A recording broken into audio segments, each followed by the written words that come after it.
नमस्कार, आप देख रहे हैं 4 PM और मैं हूं आपके साथ सिमरन। दोस्तों, दुनिया को लग रहा था कि जंग रुक गई है, लेकिन पर्दे के पीछे जो खेल खेला जा रहा है उसने पूरी इंसानियत को खतरे में डाल दिया है। अभी तक चर्चा थी कि शुक्रवार को पाकिस्तान में JD-1 और ईरान के बीच बातचीत होगी, लेकिन अब एक ऐसी खबर आई है जिसने सस्पेंस को 7वें आसमान पे पहुंचा दिया है। खबर है कि पाकिस्तान में अब कोई बात नहीं होगी।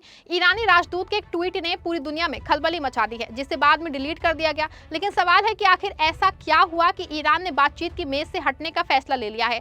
आज की विशेष रिपोर्ट में हम आपको एक्सियोस की वो चौंकाने वाली रिपोर्ट बताएंगे जिसमें खुलासा हुआ है कि ट्रंप ने खुद नेतन्याहू को लेबनान पे हमले के लिए झूठी सलाह दी थी। एक तरफ ट्रंप शांति की बात कर रहे हैं, दूसरी तरफ नेतन्याहू को लेबनान में कत्लेआम की खुली छूट दे दी गई है। इसके जवाब में ईरान ने भी साफ कर दिया है कि यूरेनियम संवर्धन पे कोई रोक नहीं लगेगी। होर्मुज़ में जहाजों की आवाजाही ठप है और ईरान ने वहां पे बिछी समुद्री माइंस से बचने के लिए एक नया मैप जारी कर दिया है। आज हम ट्रंप के दोहरे चरित्र और नेतन्याहू की खूनी जिद का कच्चा चिट्ठा खोलेंगे। दोस्तों, कूटनीति की गलियों में इस वक्त जबरदस्त हंगामा है। सबको इंतजार था कि पाकिस्तान में अमेरिका और ईरान के बीच सुलह का कोई रास्ता निकलेगा, लेकिन अचानक ईरानी राजदूत के एक ट्वीट ने सब कुछ बदल दिया है। ट्वीट में साफ इशारा था कि अब पाकिस्तान में कोई बातचीत नहीं होगी। हालांकि कुछ देर बाद उस ट्वीट को डिलीट कर दिया गया, लेकिन जो संदेश जाना था वो जा चुका है। सूत्रों का कहना है कि ईरान अब अमेरिका की दोहरी चालों से तंग आ चुका है। ईरान का मानना है कि अब तक इजराइल लेबनान में बमबारी नहीं रोकता, तब तक किसी भी मेज पे बैठना बेगुनाहों के खून का सौदा करने जैसा है। पाकिस्तान की मध्यस्थता पे अब संकट के बादल मंडरा रहे हैं। क्या ये ट्रंप की नाकामी है या ईरान का कड़ा संदेश? सस्पेंस गहरा गया है।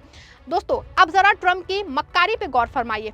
एक्सियोस की ताज़ा रिपोर्ट ने दुनिया को हिला के रख दिया है। रिपोर्ट्स के मुताबिक खुद डोनाल्ड ट्रंप ने नेतन्याहू को लेबनान पे हमले जारी रखने के लिए उकसाया है, उन्हें झूठी जानकारी दी और ईरान ताकि कमजोर पड़ जाए। ये ट्रंप ही थे जिन्होंने नेतन्याहू को लेबनान पे हमले की खुली छूट दी ताकि इजराइल अपने विस्तारवादी एजेंडा उसको पूरा कर सके। दोस्तों, आज सत्ता की आंखों में आंखें डाल के पत्रकारिता करना मुश्किल हो गया है। हमारे 4 PM नेशनल यूट्यूब और फेसबुक चैनल को, जिसे आपका प्यार और विश्वास हमेशा से मिलता रहा है, उसे बंद करके सरकार ने ये साबित कर दिया है कि वो आपके सवालों से कितना डरती है। मुश्किल दौर है, लेकिन हम ना रुके थे और ना ही रुकेंगे। हम सच के लिए हमेशा लड़ते रहेंगे। ऐसे में 4 PM यूपी को ज्यादा से ज्यादा ज्वाइन करें और स्वतंत्र पत्रकारिता को जिंदा रखने के लिए जितना हो सके उतना हमारा आर्थिक सहयोग करें। आपके सहयोग से ये जंग हम जीत के रहेंगे। दोस्तों, एक तरफ ट्रंप टीवी पे आके कहते हैं कि वो अमन चाहते हैं, दूसरी तरफ पीठ पीछे नेतन्याहू को बारूद सप्लाई करते हैं और लेबनान को कब्रिस्तान बनाने का ग्रीन सिग्नल देते हैं। लेबनान पे जो हमले हो रहे हैं उसकी डोर व्हाइट हाउस के हाथों में है। नेतन्याहू तो सिर्फ एक मोहरा है, असली कातिल तो ट्रंप की नीतियां हैं। ट्रंप की इस दादागिरी के बीच में अब दुनिया के दूसरे देश भी बोलने लगे हैं। बड़ी खबर देखिए दोस्तों कि यूके अब खुल के लेबनान के समर्थन में आ गया है। यूके ने साफ कहा है कि लेबनान की संप्रभुता का सम्मान होना चाहिए और इजरायली हमलों को तुरंत रुकना चाहिए। दोस्तों, सिर्फ यूके ही नहीं बल्कि संयुक्त राष्ट्र ने भी पुरजोर मांग की है कि ईरान के साथ जो सीज फायर हुआ है उसे लेबनान तक बढ़ाया जाए। दुनिया जानती है कि अगर लेबनान में आग लगी तो ईरान का सीज फायर महज एक दिखावा बन के रह जाएगा। आप एक तरफ आग बुझाने का नाटक करेंगे, दूसरी तरफ लेबनान में पेट्रोल डालेंगे। ये मुमकिन नहीं है। यूरोपियन यूरेनियम की विदेश नीति प्रमुख काजा कलास ने कहा है कि अमेरिका और ईरान के बीच हुआ युद्ध विराम सिर्फ वहीं तक सीमित नहीं रहना चाहिए, बल्कि इसे लेबनान तक भी बढ़ाना चाहिए। उन्होंने कहा कि लेबनान के समूह हिजबुल्लाह को हथियार छोड़ने चाहिए। काजा कलास ने यह भी कहा है कि इजराइल की हाल की जो कार्रवाइयों में ये युद्ध विराम कमजोर पड़ गया है। उनके मुताबिक इजराइल के हमलों में सैकड़ों लोगों की मौत हुई है, जिससे ये कहना मुश्किल हो जाता है कि ये सिर्फ आत्मरक्षा के लिए किया गया था। ट्रंप की धमकियों के जवाब में ईरान ने भी अपनी तलवारें म्यार से निकाल दी हैं। ईरान का साफ संदेश है कि यूरेनियम एनरिचमेंट पे कोई भी रोक नहीं लगेगी। तेहरान ने साफ कर दिया है कि उनका परमाणु कार्यक्रम उनकी रक्षा की जो है गारंटी है और वो ट्रंप के किसी भी दबाव में इसे बंद नहीं करेगा। इतना ही नहीं, सीज फायर के दावों के बावजूद स्ट्रेट ऑफ होर्मुज़ में जहाजों की आवाजाही पूरी तरह ठप है। दुनिया की अर्थव्यवस्था की नस ईरान के अंगूठे के नीचे है।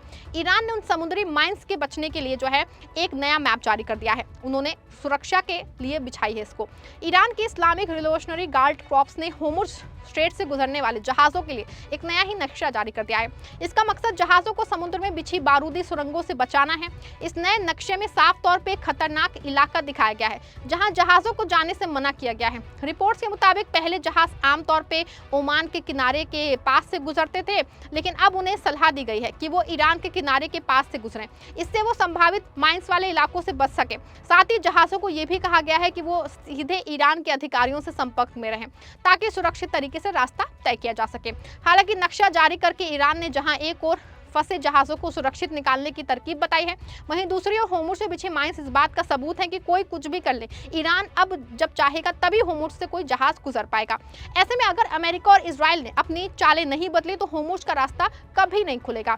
डोनाल्ड ट्रंप ने आज फिर एक कड़ा बयान दिया है। उन्होंने ये कहा है कि अमेरिकी सेना तब तक तैनात रहेगी जब तक सुलह की शर्तें पूरी तरह लागू नहीं हो जाती हैं। लेकिन ट्रंप साहब, शर्तें तो आप खुद तोड़ रहे हैं। जब आप नेतन्याहू को लेबनान पे हमले की खुली छूट दे रहे हैं तो कौन सी शांति की बात कर रहे हैं?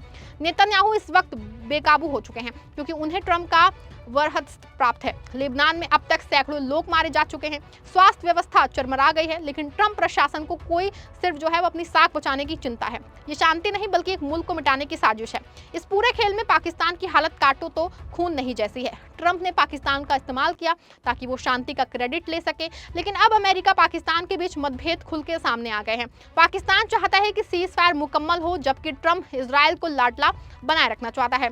जेडी वांस के पाकिस्तान दौरे से पहले जिस तरह के हालात बने हैं उससे साफ है कि शुक्रवार की वार्ता अब एक औपचारिकता बन के रह गई है। दोस्तों, ऐसे में साफ है कि ट्रंप का सीज फायर सिर्फ एक डिप्लोमेटिक स्टंट था। नेतन्याहू की खूनी जिद और ट्रंप का झूठ अब दुनिया के सामने है। ईरान ने भी बता दिया है कि वो झुकने वाला नहीं है। होर्मुज बंद है, यूरेनियम का रास्ता काम होर्मुज बंद है, यूरेनियम का काम जारी है और लेबनान में कत्लेआम जारी है। आपको क्या लगता है कि ट्रंप और नेतन्याहू की जोड़ी दुनिया को तीसरे महायुद्ध की तरफ धकेल रही है? क्या ईरान को अब आर पार की लड़ाई लड़नी चाहिए? अपनी राय कमेंट में दीजिएगा। इस वीडियो को लाइक और शेयर करिएगा।